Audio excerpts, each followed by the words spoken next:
Paano siya tumutuloy? Dito po pag nag-uwi ako, sa tuwing umaga. Sige, sige. Ano nga. Okay. Yan nga. Tapos dahan-dahan close. Sige, dahan-dahan close. Isa pa. Okay, dahan-dahan close. Okay, yan nga. Close. Yan nga. Close.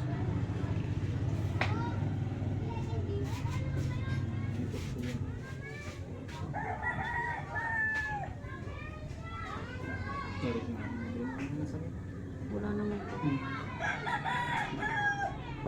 Nagagamit time mo ka na nasakit. No, may relax. Okay, relax.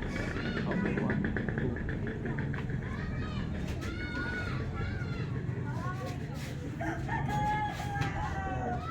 Okay, relax lang. 1, 2.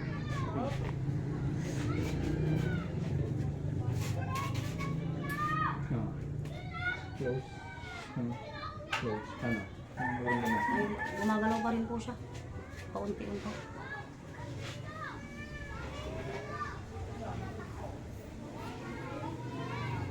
Okay, sige na. Okay, dahan-dahan close. Isa pa. Dahan-dahan close.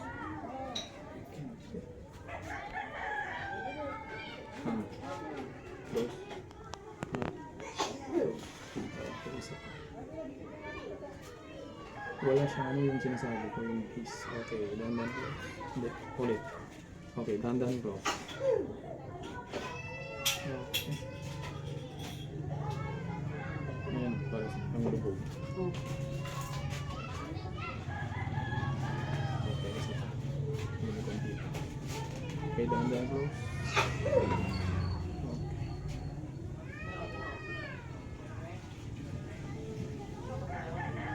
Okay. So, ang gagawin mo dyan ngayon dahil naibalik na natin, huwag ka masyadong magnanga. Kasi ganito lang yung mga mo, dahan-dahan lang. Yan, ganyan lang. Yan lang muna kasi kapag binuka mo na masyado yun, misalignment siya ulit. So ang gagawin mo ganito, i-roll mo siyang ganito, Opo. tapos sagudin mo siya pababa pa ganyan. Opo. Yan. Gawin mo siya ng mga 25 to 30 minutes Tuwing ano. every day. Ganyan. Basta ganyan mo lang, para tutubo yung sinasabi ko. Opo. Hanggat hindi kasi yan naibalik, hindi siya tutubo. So ngayon naibalik na natin, yun ang gagawin. Mas malakas po kasi tunog dito sa kabila. O kasi nga ito, umangat. Opo. Ayan o, lubog na siya kayo. Hawakan mo.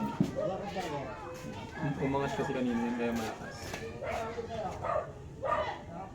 Ayan, lubog na. Pares na sila.